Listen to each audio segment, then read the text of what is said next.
olha só, qual a ideia desse momento? Seria a gente fazer um diálogo sobre o que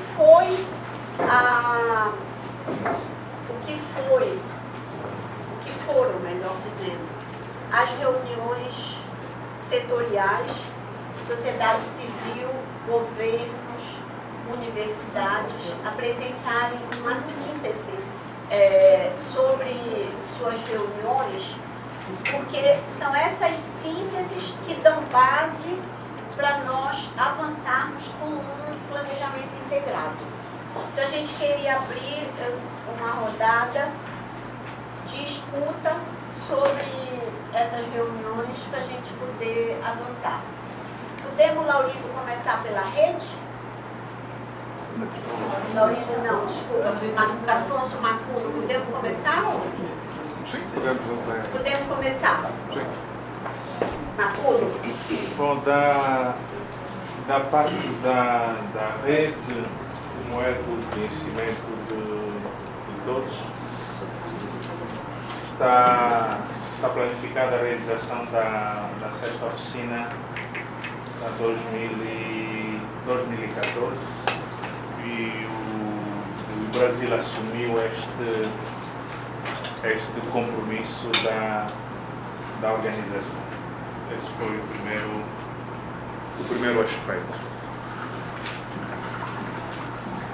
Também foi salientado o aspecto do melhoramento da comunicação interna a nível da rede, porque também continuamos ainda com alguns constrangimentos internos da comunicação quando trabalhamos em redes com esta natureza, não é?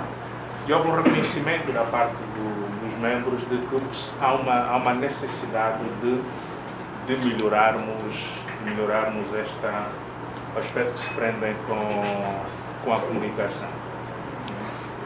E o terceiro aspecto estamos também a trabalhar para socializarmos e partilharmos os documentos da última oficina, isto é a oficina de Luanda, não é a oficina de Luanda, ter o relatório síntese, todos os documentos foram discutidos à oficina de Luanda. Também surgiram alguns constrangimentos de ordem técnico que fizessem com que os documentos não chegassem a tempo e hora a todos os membros da rede.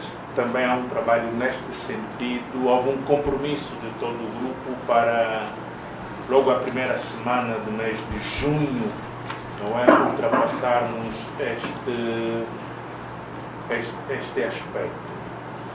Também está em via, houve também um atraso, que é a publicação do relatório da quarta oficina, não é? Também por razões alheias à nossa vontade, uma vez que esta parte depende da cátedra da Unesco, não é? E com algumas limitações que têm surgido nos últimos tempos, há um atraso, mas também houve um compromisso de que poderemos ainda este ano, se a situação melhorar, termos os relatórios publicados. Eu penso que, em suma, não tenho óculos, tens que me dizer o que é que... Sim, surgiu um novo elemento, não é um novo elemento, foi apenas a concretização de uma deliberação da reunião de Luanda, que era o surgimento de um novo elemento, que é o secretariado executivo da rede, porque um dos fatores de estrangulamento na comunicação da rede é que, na realidade, as cabeças da rede pelos países são os diretores nacionais.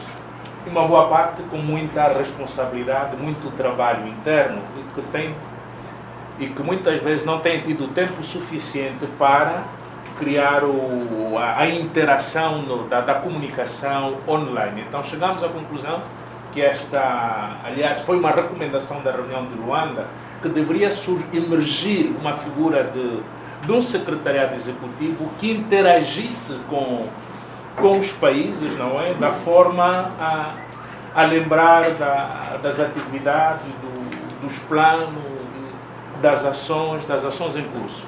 E houve consenso dos membros dos países de que este secretariado executivo ficasse da responsabilidade da cátedra do Unesco da EGA, visto que a cátedra já trabalha e tem mais possibilidades também em termos da organização deste tipo de trabalho. Então pensamos melhor depositar esta responsabilidade na cátedra. Então,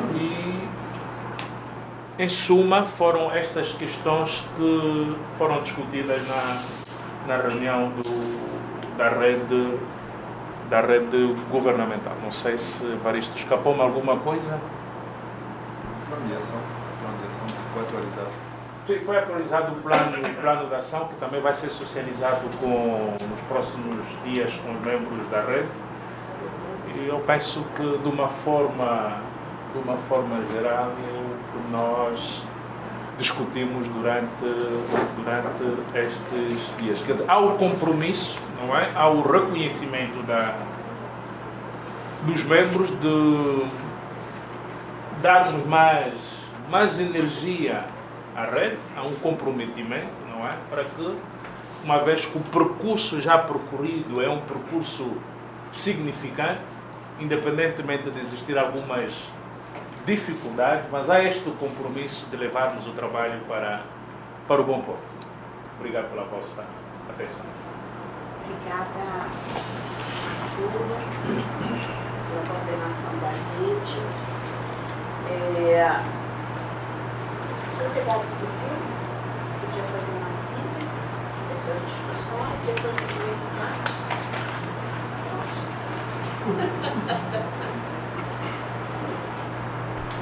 Na reunião da sociedade civil, tinham representantes das redes de educação para todos, de todos os PALOPs, organizações brasileiras, a campanha brasileira, Ação Educativa e do Fórum EJA, companheiras do Fórum EJA que estiveram presentes, a Tricodião pelo ECOS.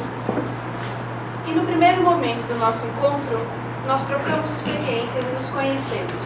Nós compartilhamos um pouco do que acontece, qual é a situação de educação de jovens e adultos em cada um dos países e nos conhecemos melhor para conseguir identificar pontos que poderiam levar a uma pesquisa ou temas que poderíamos aprofundar na nossa discussão e na nossa conversa. E também nos organizamos para os próximos dias de reunião que vamos ter, dia 27 e 28. Pensando na melhor forma da gente se estruturar, nós estamos desenvolvendo uma pesquisa no âmbito do programa de cooperação sul-sul da campanha com as redes e também uma pesquisa em parceria com ECOS e Unilab. E nesses próximos 2 dias de oficina, nós vamos discutir metodologia, nós vamos pensar quais são as temáticas, como a temática do programa vai conseguir dialogar com a pesquisa de EJA, que vai ser realizada via programa ECOS. Então, nós nos preparamos muito mais para pensar nessa relação e nesse diálogo entre as pesquisas e para também levantar temas que a gente pode caminhar com outras pesquisas ou assuntos que a gente também definiu como preocupações do grupo da sociedade civil. Eu vou aqui pedir para os companheiros da sociedade civil que queiram levantar alguns pontos que a gente... Você tem aquela do café e compartilhar conosco. Mas ele procura, eu digo 2 palavrinhas que eu acho que parece que é interessante. Quando a Mila abriu a nossa reunião de trabalhos, ficou explicitado que esta pesquisa que a campanha associada com o ECOS fará em cada um dos países, ela em princípio a sua temática está absolutamente aberta e a nossa reunião era precisamente, um dos pontos da reunião era que a gente pudesse, a partir da fala dos parceiros internacionais, porque é os que estão lá e, portanto, são os que conhecem melhor quais são as necessidades e as demandas de cada um dos países, particularidades de cada um dos países.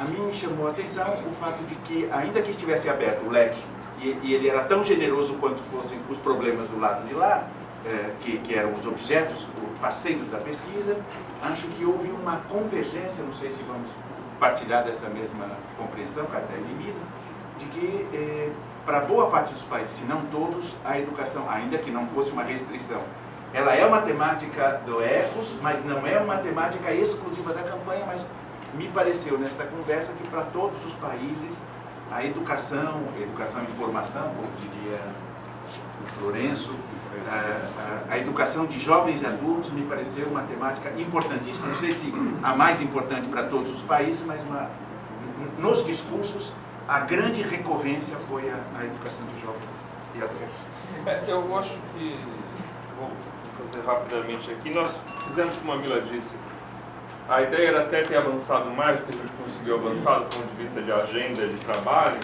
mas acho que também a gente fez um momento inicial importante que foi trocar mesmo experiências sobre o que cada um está vivendo em seus países. E aí a gente ficou mais focado na educação de adultos, que não é o único tema que a campanha está propondo, mas neste âmbito, neste encontro inicial foi esse o nosso foco, né? Acho que amanhã a gente tem outras pautas também junto nessa ideia da pesquisa.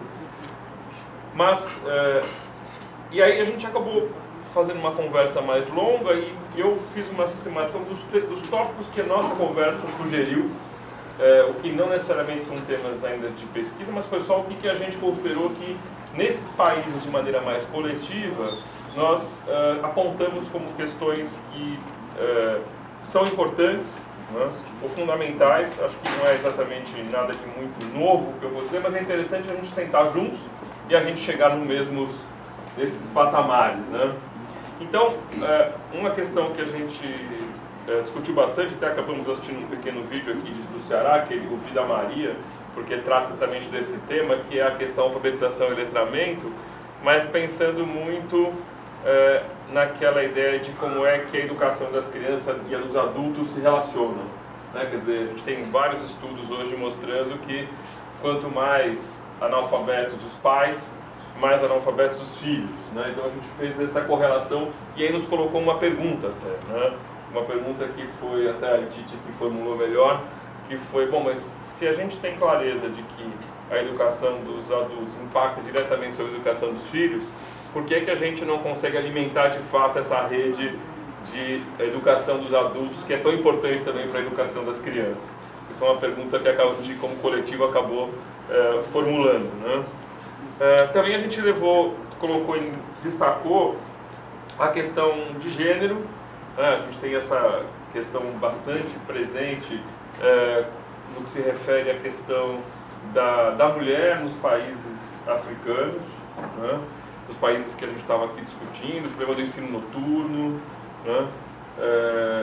Essa dificuldade, há um grande número de mulheres fora da escola ou analfabetas, sempre em alguns países chega a ser o dobro em relação aos homens, né? Isso é um grande tema que precisa de fato, merece uma abordagem muito séria. Um outro tema, juntando um pouco aqui, a gente discutiu um tanto sobre a relação universidade, governo e sociedade civil. E um certo divórcio em muitas situações, especialmente da universidade em relação à sociedade civil em vários países, ou pelo menos que não há um diálogo que resulte de fato numa produção de conhecimento ou de mobilização, pensando nas interfaces necessárias e possíveis entre esses grandes atores, né?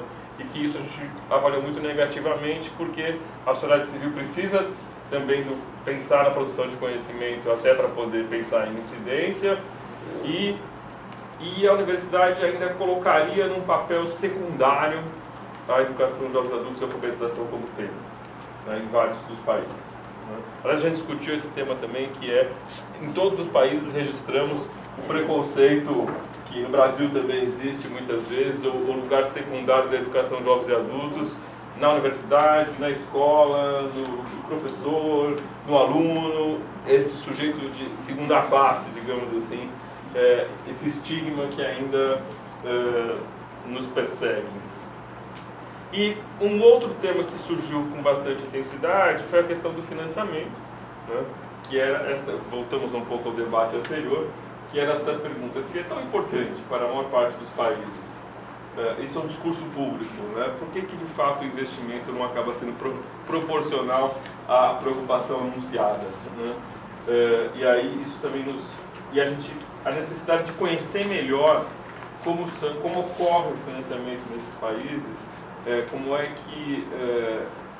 como é que são os mecanismos de financiamento. Isso nos pareceu muito importante para poder avançar tanto na produção de conhecimento quanto no processo de incidência política.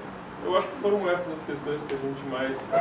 isso ainda foi, como eu disse, um aquecimento, um começo de conversa, sendo que, como a Mila já apresentou ontem, existe um projeto de pesquisa em andamento, né, tanto da sociedade civil via campanha quanto via ação educativa, mas a gente levantou essa primeira conversa para poder dar continuidade amanhã na proposta. Até para a gente conseguir definir depois estratégias de cooperação e conjuntas de incidência política. Não sei se era isso, alguém mais quiser acrescentar. Alguém mais da sociedade civil gostaria de colocar mais alguma coisa? Não é isso? Então, falamos também de uma última coisa, os jovens fora da escola, lembrei agora da questão da juventude expulsa da escola também como um problema a ser enfrentado em vários lugares. No final a gente fez esse pequeno levantamento. Pequeno balanço.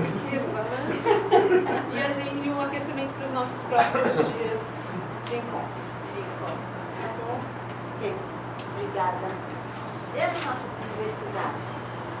Eu acho que eu começo aos colegas que estavam também universitários, ajudas universitárias, Nesse caso é isso. completa aí. Federal do Pará, Ceará, Enfim, Federal do aí espero que Fluminense, eu só vou puxar e vocês vão entrando Federal para da completar. Paraíba. Foi interessante porque no primeiro momento a gente foi fazer uma apresentação, né, das pessoas que estavam presentes. Então nós éramos um grupo de universidades brasileiras, só tínhamos a presença da Universidade de Cabo Verde conosco, ali atrás, que estava conosco, né? Então a gente mais ou menos começou a trabalhar no sentido de ainda tirar algumas dúvidas do que era o projeto ECOS na perspectiva do termo de referência para a pesquisa. Então ainda foi ainda não tinha acontecido a mesa de ontem à tarde, no primeiro momento que a gente se encontrou. Então foi importante porque houve uma retomada para várias das universidades que estavam se aproximando pela primeira vez, que ainda não conheciam a proposta do projeto, da missão que está colocada para a questão do ECOS. Então, acho que foi o primeiro momento ainda de socialização, começar a tirar dúvidas e tal. E nessas dúvidas já foram colocadas também algumas dificuldades e pensar como que nós, enquanto uma rede de universidades brasileiras, como é que nós poderíamos pensar, primeiro, as questões internas entre nós, para tendo em vista um termo de referência para a pesquisa, que é fazer uma articulação com as universidades lusófonas. E aí a gente discutiu uma série de coisas. A primeira estava vinculada à questão geográfica, à questão de interesses comuns de pesquisa, à questão dos próprios recortes temporais, se aquilo que até então as nossas universidades, ou alguns dos pesquisadores presentes, já estão fazendo, se isso ia de encontro, porque a gente ainda precisa de se aproximar mais, e conhecer mais a própria produção dos pesquisadores africanos em relação à sua própria realidade, pensar um pouco essa relação. Então, quer dizer, a gente ainda estava tateando nesse universo mais desconhecido, né? A gente tirou várias ideias, algumas foram apresentadas inclusive pela Jaqueline na parte da tarde da mesa, que é a gente tentar, no caso do Brasil, conhecer qual tem sido a produção nas universidades brasileiras sobre o tema da educação em África. A gente viu que o número de estudos são bastante poupudos, tanto de mestrados como de teses, mas que nós ainda também não... A próxima fase será analisar, conseguir fazer um estado da arte para a gente se conhecer um pouco melhor, né? E também a gente levantou também como possibilidades, primeiro conhecer e estar atento aos próprios editais que estão abertos e que nós, universidades que já estamos consolidadas, e pensando a questão da Unilab e na articulação do ECOS, como que a gente poderia fazer associações, né, no sentido de desenvolver, não só pesquisas, que a gente pensou que as universidades também poderiam pensar o braço da formação conjunta. A gente tirou alguns encaminhamentos para daqui para frente, de pensar, de nos reunirmos mais vezes, em princípio as universidades brasileiras, mas já pensando a possibilidade com articulação com as universidades africanas, aí no sentido de a gente socializar o que os que já estão em andamento, as possibilidades de fazer coisas conjuntas, né?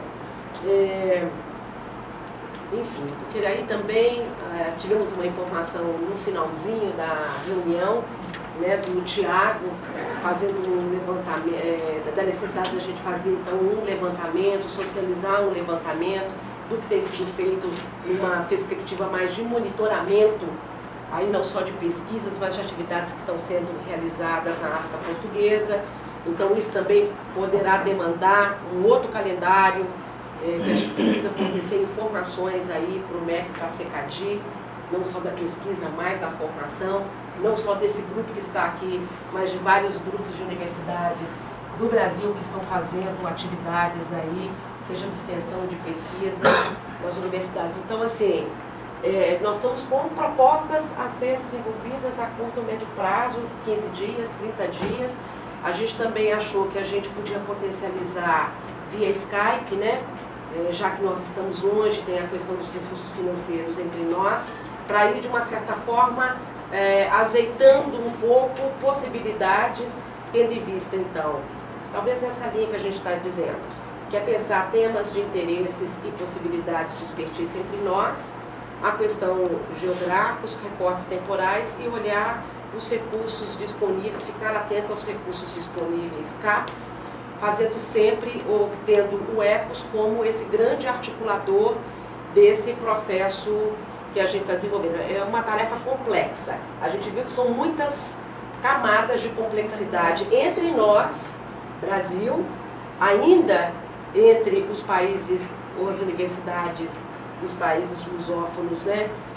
Da gente também se conhecer, aproximar e ver quem é que está desenvolvendo alguma pesquisa. Então, são complexidades. A gente apenas, acho que, iniciou fazendo aí um balão de ensaio, de levantamentos. Mas eu acho que... Um dos aspectos assim, que foi bastante, antes da chegada lá do Thiago, né? Depois a gente achou até que mudou um pouco o rumo da conversa. Foi, Mas era assim, discutir na questão da pesquisa como seria, qual a melhor metodologia para poder estar fazendo essa interação. Na verdade, você trabalhou na perspectiva da pesquisação, que implicaria um maior tempo, né, nos países, também para escutar o que é que eles querem, não seremos nós a definir o que é que vai ser pesquisado, o que é que se precisa, o que é que as universidades também, os países africanos estão pensando, de que forma que nós poderíamos fazer ações conjuntas com aqueles que já estão desenvolvendo, como foi dado o exemplo de Cabo Verde. Então, se discutiu muito as possibilidades, né, o tempo e as necessidades dos dois lados, né, para depois a gente chegar na perspectiva do monitoramento das ações, que também são muito, assim, como é que se diz? Pulverizada, né? Até dado o exemplo de, às vezes, no avião as pessoas se encontram, cada um está fazendo uma ação no mesmo país, sem uma articulação. Então, essa necessidade de fazer esse trabalho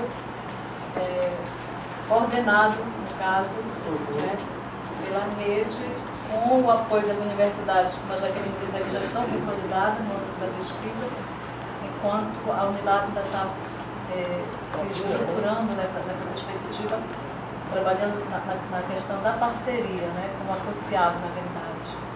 Acho que nós teríamos, enquanto universidades, já com programas consolidados, de tomar a iniciativa de fazer as propostas, os editais, etc. Eu só queria reforçar uma ideia que foi recorrente e apoiada pelo grupo todo, é que a gente, antes de fazer qualquer projeto, a gente precisaria entender as temáticas locais.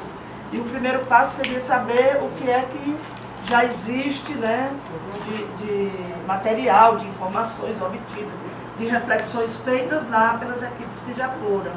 Né? Depois a gente pensaria socializar os relatórios técnicos, que seria importante, para a gente poder ter esse primeiro olhar de quais são as temáticas, né, que a gente espera que nesses relatórios saiam algumas, para a gente poder então pensar em elaborar um projeto. E também a gente discutiu um pouco, porque a secretária Macaé disse que a preocupação, né, da CECADI é de uma intervenção imediata, não é somente da pesquisa, que a gente até aventou que a gente depois poderia pensar como a gente poderia fazer isso articulado com a pesquisa. Né, que eu acho que é uma coisa que a gente precisa amadurecer, porque a gente pode fazer um projeto para pesquisa que seja de pesquisa, ação ou intervenção, como a gente queira chamar, e um outro projeto para formação, onde a gente iria atuar com a pesquisa. Essa é uma possibilidade que a gente pode pensar que é bastante rica, né? Mas ficou mesmo, como ela disse, foi essa coisa mais geral que despertou em nós, né? Que já tínhamos interesses ou algumas ações, assim, um desejo de realmente fortalecer esse elo com a pesquisa. Obrigada, Eliane, do FPB. Bem, eu acho que a fala das colegas contempla, né, grosso modo, o que foi discutido, mas eu acho que nosso grande desafio é a articulação interna, né, para a discussão de como realizar esse monitoramento do que está sendo produzido com e sobre a África. Acho que esse é um passo fundamental para que a gente possa fortalecer uma rede de pesquisa em conjunto com o EPS. E eu acredito que, pela experiência de todos que estavam lá, isso será possível e factível, né, sobre a articulação do EPS, para que nós possamos, a médio prazo, né, pensarmos a estratégia mais adequada para realizarmos este monitoramento. E isso não é só do nosso interesse. Entre essas falas ao longo desses 2 dias, né, o Ministério aponta para essa necessidade. E eu acredito que a gente pode se tornar, pensar, com o apoio e a parceria, né, de todos os países, um grande observatório sobre a produção da ciência, tecnologia e inovação, que a gente também não discutiu, né, não discute essas questões, mas todos estão pensando em desenvolvimento sustentável, educação como pedra angular de desenvolvimento sustentável. E eu acredito que isso passa pela EJA, pela melhoria da educação básica, e tenho certeza que as universidades brasileiras poderão contribuir efetivamente, de forma articulada, para a gente ver, pensar e ajudar, e nos ajudarmos também, porque nós temos grandes problemas com todos os níveis da educação. Então, os problemas que, pelo menos eu ouvi ao longo desses 2 dias, eles são muito parecidos com tudo que a gente vivencia no ensino médio fundamental, no ensino superior também. Hilton, do FPA. O Hilton tem acompanhado a gente no EPS, inclusive participou da missão em Angola, mas nesses dias ele também se alternou, ele é pesquisador da área também no campo de quilombolas. Me permite complementar um pouquinho. Verdade, naquele momento, nós falávamos que nós já temos uma boa interlocução com o Cabo Verde. Nós estamos finalizando um curso de pós-graduação Lato Sensu, cujos cabo-verdianos já estão desenvolvendo 47 monografias que versam sobre diversos temas da educação local. Então, essa nossa ação lá em Cabo Verde já gerou uma perspectiva. Nós acreditamos que em setembro nós tenhamos um bom panorama sobre as demandas cabo-verdianas para pesquisa e intervenção. obrigada, Edna. E o Hilton acompanhou um pouco também a reunião da Cadara. E aí lá ele teve um pouco como ecos acompanhando a reunião da Cadara, ele também poderia dar uns toques sobre algumas questões lá. Antes de apontar a reunião da Cadara, eu queria fazer retomar talvez, não sei se já foi discutido aqui em algum momento, mas na qualidade, né, entre outras coisas, de pesquisador na área da imagem, de resgatar um elemento de pesquisa que eu não vi ainda mencionado nas outras falas, que é a importância do registro audiovisual, histórico e atual enquanto documento de pesquisa e documento de formação que pode contribuir efetivamente para a implementação dos projetos que nós temos ou tenhamos em andamento. Então, por exemplo, uma das coisas que certamente pode ser feita com relativa facilidade é que o ECOS e a Unilab se transformem, por exemplo, num repositório do que tem sido produzido nos diferentes países em relação à produção audiovisual no conteúdo ou no que diz respeito à educação ou à EJA. Hoje nós vivemos na era da comunicação, né? Nós vivemos na era da imagem. As pessoas, inclusive os nossos alunos, uma das dificuldades que nós temos com eles, acho que pelo menos uma boa parte de nós somos professores, é exatamente o fato de que eles não são muito afeitos à leitura, são mais afeitos à imagem. Então, nós estamos aqui, enquanto pesquisadores, então é importante que a gente tenha, eu acho, essa compreensão também, de que a pesquisa hoje, ela não está mais restrita no campo do livro ou do artigo ou, enfim, do relatório, mas que ela também tem um componente cada vez mais fundamental do ponto de vista da informação audiovisual, que é produzida desde o telefone celular, como tem um projeto que foi apresentado na reunião da Catara, que vai ser desenvolvido pelo MEC, para que os alunos quilombolas possam, e outros alunos que lidam com questões relacionadas à exclusão social, possam se manifestar visualmente através da produção de pequenos videodocumentários que possam ser disponibilizados na rede, discutindo essa questão tanto da identidade quanto da discriminação, né? Há vários editais públicos e privados voltados para a produção de conhecimento do ponto de vista da produção audiovisual, e eu queria só aproveitar essa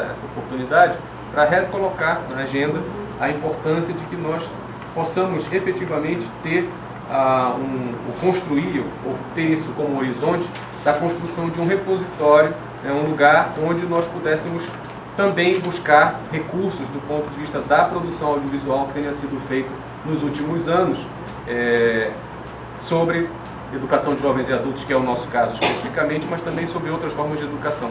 Eu vi que há pelo menos 1 ou 2 vídeos circulando por aí, se eu não me engano, um de Moçambique, um de Angola, não é isso? Talvez haja mais. Nós temos produzido alguma coisa sobre isso. Os vídeos que nós fizemos ao longo do nosso trabalho nas missões também eventualmente vão ser distribuídos a todos. E certamente cada país já produziu pelo menos alguma coisa, alguma nota, alguma informação sobre isso, ainda que seja uma propaganda de televisão, ainda que seja uma propaganda na internet, ou uma mobilização.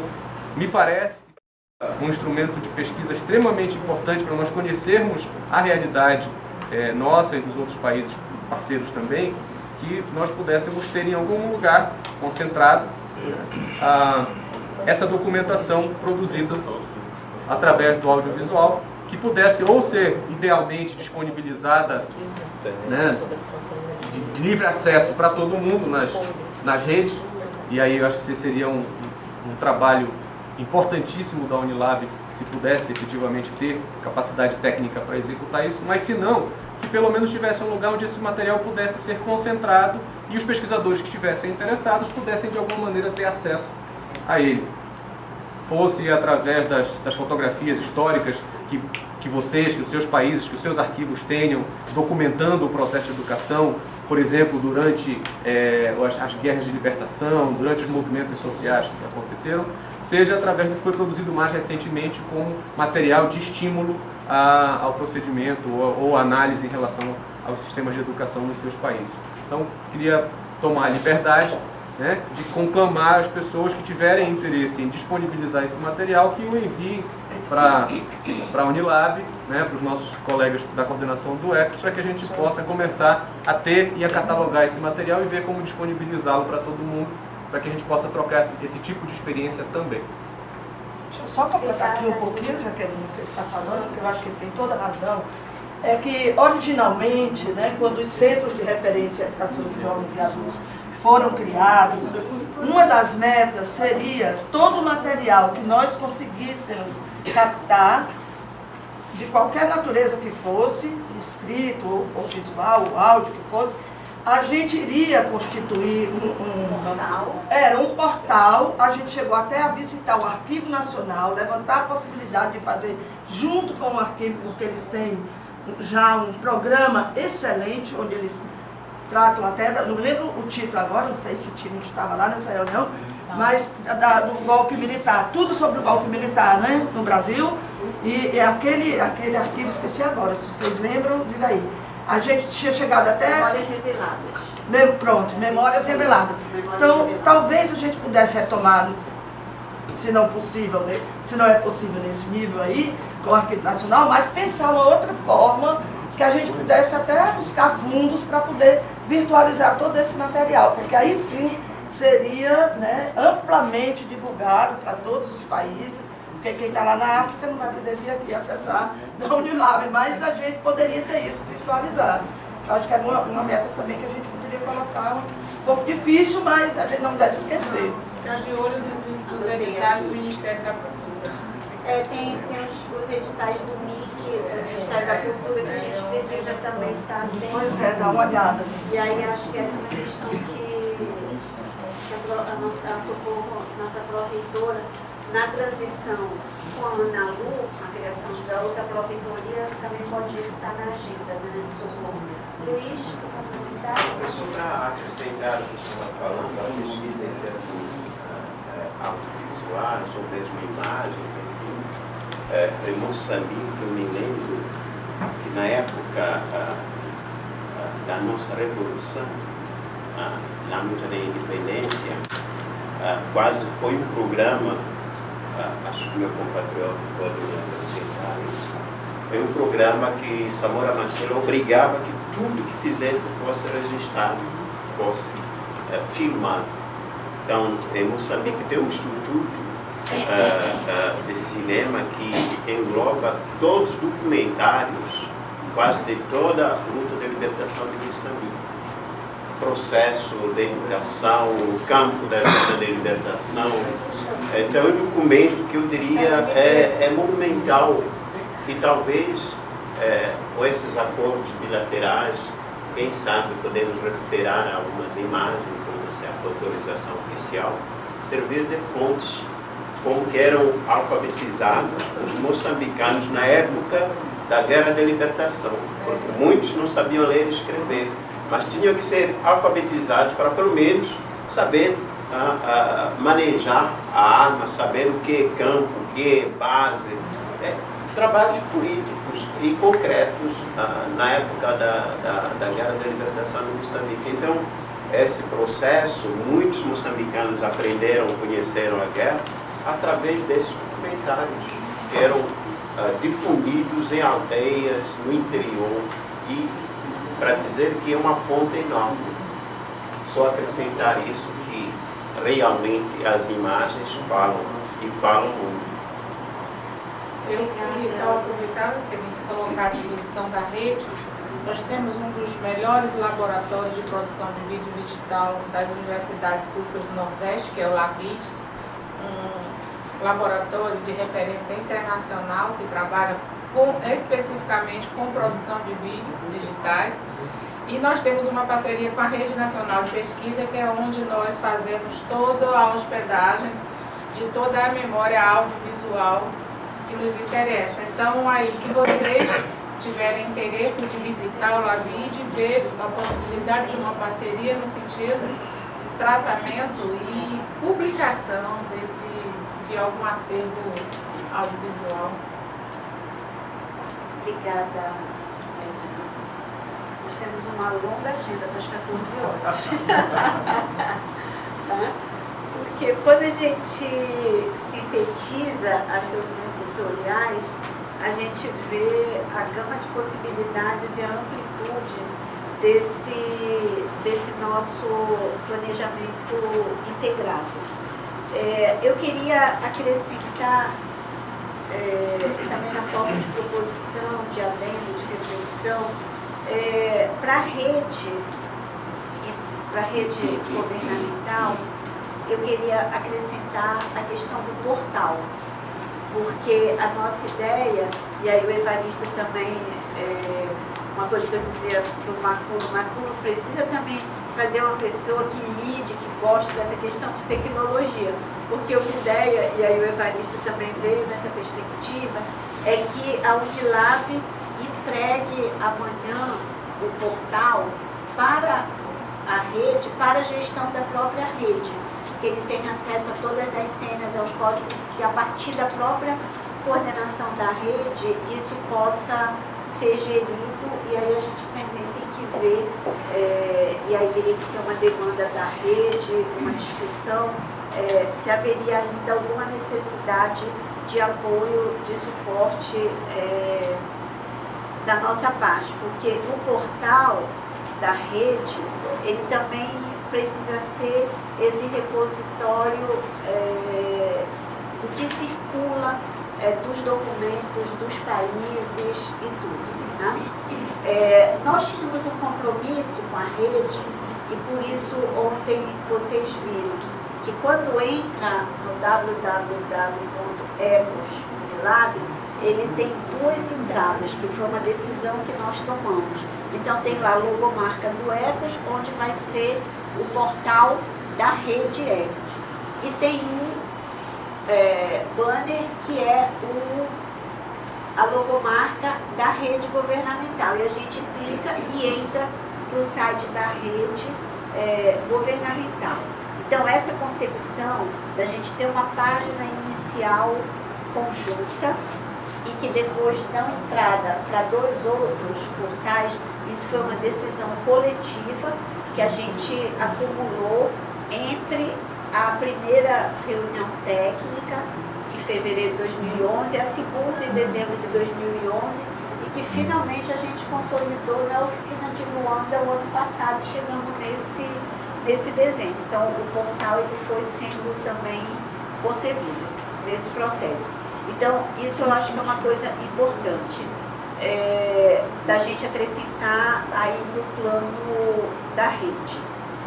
No plano da rede, numa interface com o diálogo das universidades e a sociedade civil, eu queria resgatar uma questão de Luanda, né, que é o observatório, que foi uma das questões que a gente discutiu, da gente vir a implementar um observatório de políticas públicas IEJA, e quando nós concebemos o ECOS, né, na primeira proposta tinha lá que nós íamos constituir um observatório.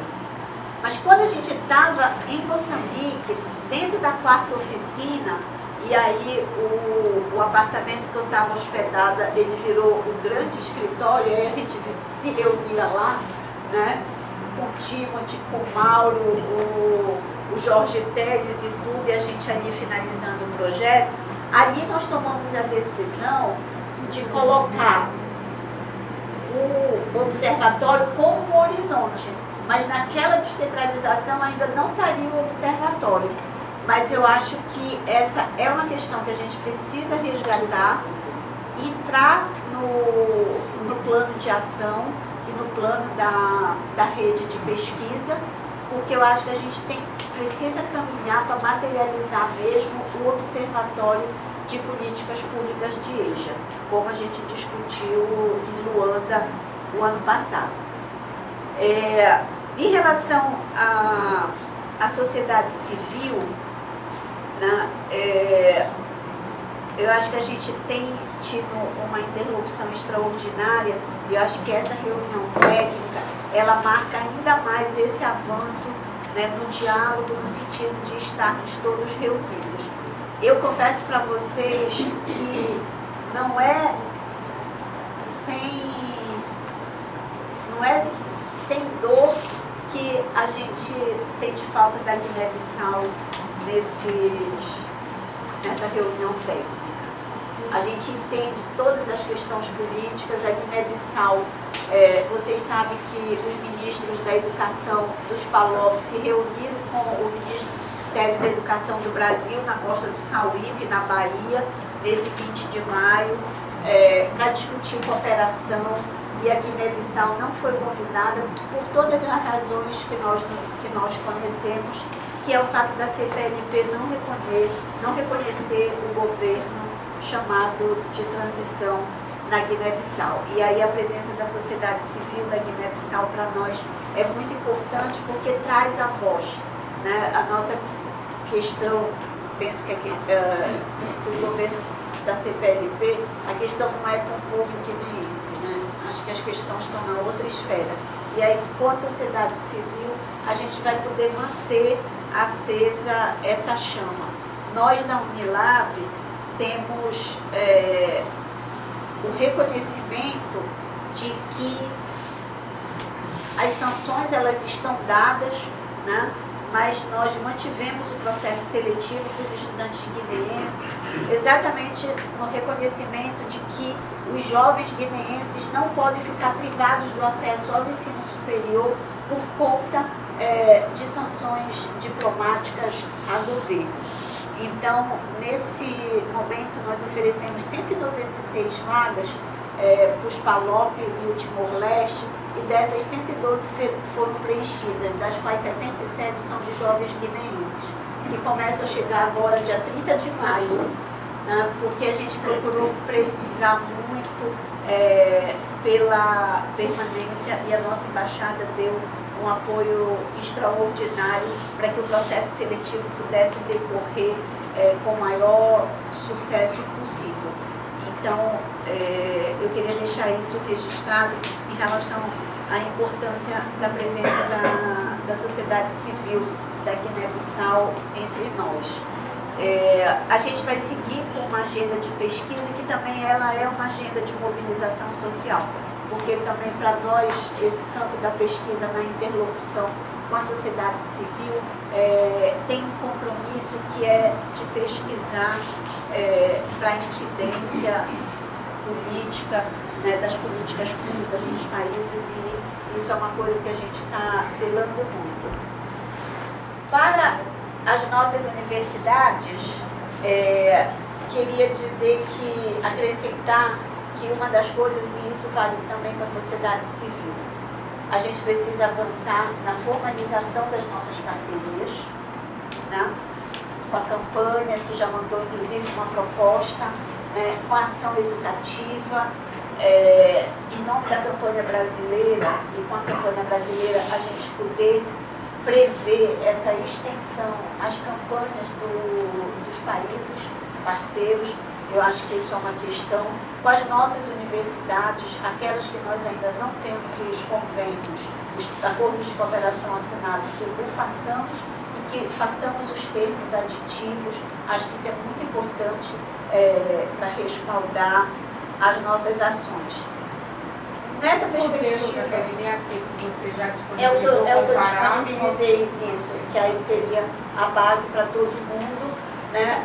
A gente já fez um diálogo específico com a USP, porque a USP também tem um outro padrão mais descentralizado, e a gente mandou a proposta que a gente avançou com o Centro de Estudos Africanos, né, lá com a professora Tânia, e a gente tem uma agenda que já foi adiada 2 vezes com a Lisete Arelaro, que é a diretora da FEUSP, com a Marina Espósito, e que a gente vai retomar isso. Então, essa é uma questão. Sobre os editais, a gente viu várias possibilidades, mas uma questão muito concreta é o edital que está aberto do Promobilidade CAPES à UNP. A UNP é a Associação de Universidades de Língua Portuguesa. E a UNP vai se reunir nos dias 10 e 11 de junho no Brasil, em Belo Horizonte. E devem vir mais de 100 universidades dos países africanos, são mais de 200 universidades que vão se reunir, dos países africanos, da CPLP, de Macau, enfim, dos países e de toda essa abrangência. Nessa reunião, nós vamos apresentar trabalhos, mas nós tomamos uma decisão institucional de participar mais firmemente como ECOS. A nossa pró-reitora Socorro vai estar indo pelo ECOS junto com o Luiz Tomás, e nessa oportunidade a gente vai articular especialmente com as universidades moçambicanas a questão da cooperação unilateral. E aí eu fiz uma rápida conversa com o Catelli na hora do intervalo, no sentido de como é muito próximo da gente ver a possibilidade da campanha da Ação Educativa e da FEUSP estarem conosco em Belo Horizonte nesses 2 dias, porque é muito importante essa articulação com as universidades, né? Acho que nós temos que caminhar, e acho que isso a gente vai precisar discutir à tarde, para a Constituição e a gente criar bases para a constituição de uma rede de pesquisa. E para isso, a formalização de parcerias também é muito fundamental. Um outro elemento que nós já discutimos em outra reunião técnica internacional e que daqui a gente queria sair do caminhamento, que é sobre a revista eletrônica, né, de cooperação, de educação e cooperação Sul-Sul, que é uma questão que a gente já vem discutindo, e o nosso companheiro Marcelo Galvão, cabo-verdiano, que ocupou funções importantes em nível de reitoria na Universidade de Cabo Verde. Ele foi cedido pela Federal do Pará por 4 anos para a Universidade de Cabo Verde. Ele fez uma proposta base já, dialogando com a professora Maria Elias, da Federal do Ceará, que é uma pessoa muito importante na trajetória do ECOS, né? É uma pessoa que tem a nossa gratidão por termos chegado onde estamos, porque administrativamente a professora Maria Elias deu todo o chão necessário para que o ECOS se constituísse com o que ele é hoje. E a professora Maria Elias, que tem muita experiência também nessa questão de editoração, de revista, de conselhos, comitês editoriais, também tem feito diálogo, e a gente quer trazer uma proposta base de revista eletrônica, mas que também depois vão resultar em outros materiais, em outras publicações, como e-book, livros impressos e tudo. Então, um outro elemento que eu quero acrescentar é que para nós do ECOS é importante a gente se articular a partir de subprojetos de pesquisa. Metodologicamente a gente fez essa opção e se consolidou dessa forma num diálogo com a Ação Educativa, Campanha e FEUSP, que a gente se constituiria dessa forma.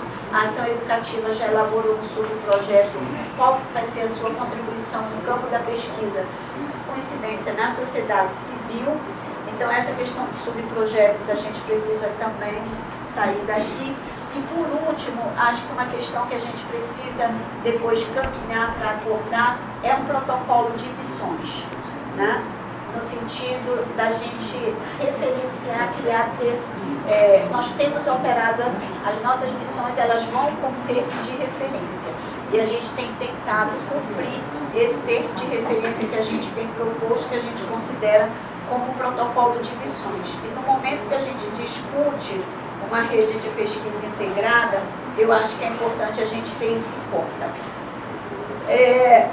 Por último, quando a gente retomar a parte da tarde, eu acho que é importante a gente pegar um documento que está na nossa pasta, que é o termo de referência, versão resumida, para ainda na tarde de hoje, quando a gente consolidar o nosso plano, a gente também fazer uma avaliação, um balanço dessa nossa reunião técnica internacional, né, com base no que nós nos propusemos como objetivo, como resultados esperados, e a gente fazer o ponto da situação do que foram esses 2 dias que vão apontar próximos encontros.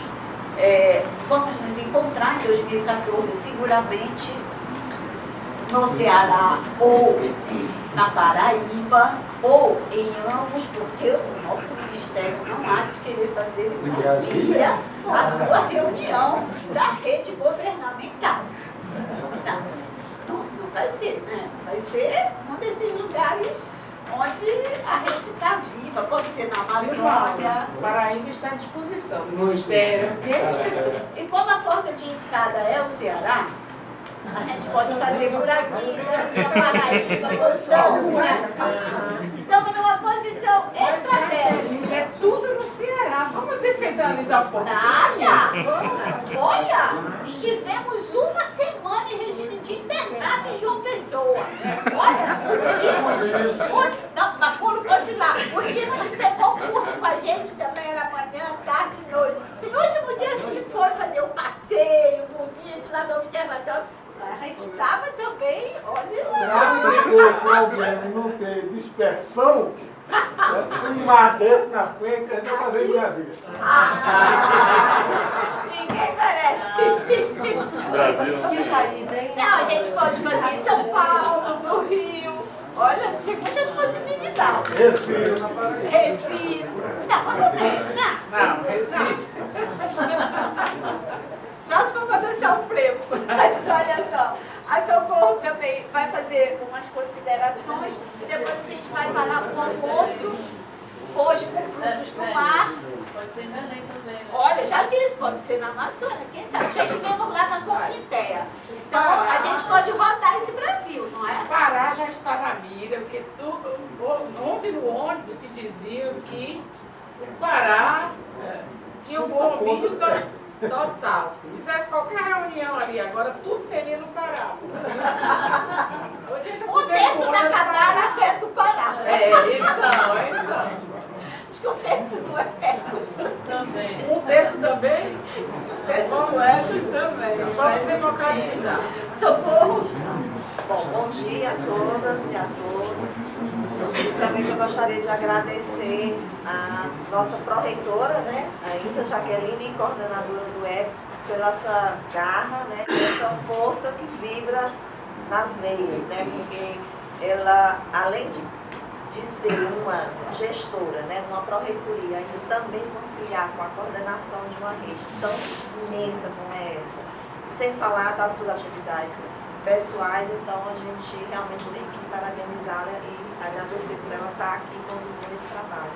E para mim é uma satisfação maior ainda conhecer vocês, né, porque eu não conhecia todos que estão aqui.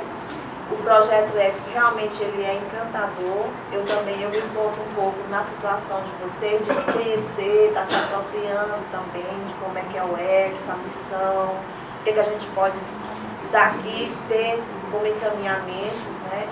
E pensar também que nós, como universidade brasileiras, a gente está num outro contexto agora. A gente tem que começar a despertar a vocação da pesquisa, da pós-graduação, envolvendo nossos países parceiros.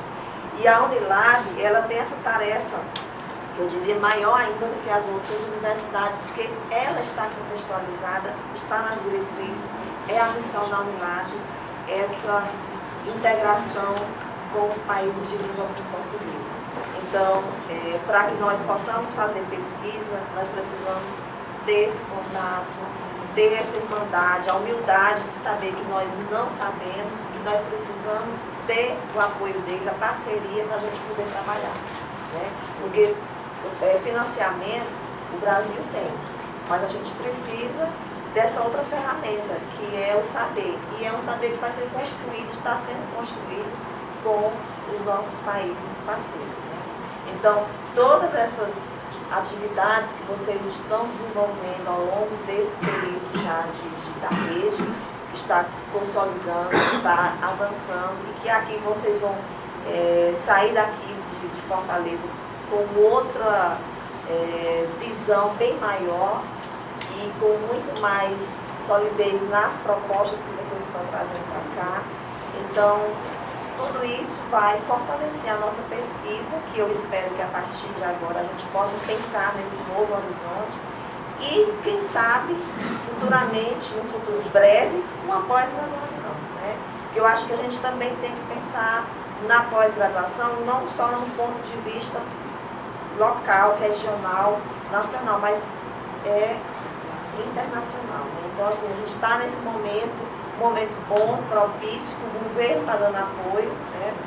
A gente viu a palavra da nossa secretária, então assim, a gente precisa agora só trabalhar conjuntamente para fortalecer a nossa pesquisa e a nossa pós-graduação. Então, desde já eu gostaria de colocar à disposição, né, de todos vocês, para que a gente possa caminhar juntos. Eu tenho certeza que a ANAU também, que vai vir para somar nessa pró-reitoria, que vai ser desmembrada, que vai ser a distensão, né?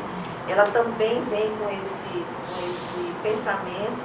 Eu estive agora numa reunião domingo Ministério da Cultura, onde eles querem fortalecer, querem que as universidades fortaleçam a arte, a cultura, inclusive também, como no caso da Unilab, tendo essa integração com os países, né, com os estudantes de outros países, e tudo isso só para a gente poder dar essa contribuição. Né? A gente está no Brasil, eu sei que a gente não tem condição de estar indo, né,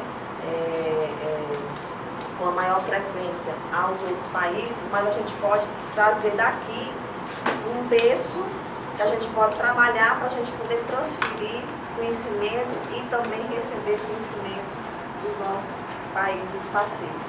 Então aqui seria o meu agradecimento a todos vocês por esse momento, por essa reunião tão rica que está sendo construída nesses dias, né? E que daqui a gente possa colher bons frutos, né, para frente. Obrigada. Uma coisa que a gente conversou muito, que à tarde a gente pode falar para vocês brevemente, é que a Unilab aprovou um projeto com a CPLP, que é da RIPES, da Rede de Instituições Públicas de Ensino Superior, e por esse programa, cuja gestão é toda com a CPLP, nós estamos abrindo um mini escritório em Lisboa, e vamos ter uma equipe lá e uma equipe aqui no Ceará, para também trabalhar essa perspectiva da integração internacional com a rede de instituições públicas de ensino superior dos países. E isso é uma questão que também precisa entrar na nossa agenda. A gente estava conversando sobre isso, né, Luiz, de como é que essa rede toda funciona. A gente vai discutir hoje à tarde um pouco também a questão da formação. O professor Luiz vai coordenar uma cooperação bilateral em nome do EBUS com Moçambique, e ontem o Tiago Tobias colocou para nós essa questão de um projeto de formação. E para nós no Brasil, o orçamento de cada ano, ele é consolidado em agosto de cada ano. E nesse momento de junho é quando todos os ministérios estão elaborando os seus orçamentos. Isso faz parte da nossa escolha por maio, porque a gente estava pensando na estratégia de captação de recursos, que a gente não dá conta, a gente dá laços, entrelaços, a hora é agora para a gente poder entrar no orçamento do Brasil. E o ano que vem é um ano especial para nós no Brasil, eleições presidenciais, e a gente precisa consolidar muito do que a gente quer, a gente precisa consolidar agora. Eu acho que esse projeto de poder, ele vai ganhar as eleições. O governo da Dilma é o meu governo, é o governo de muitos de nós aqui, mas cada governo é um governo.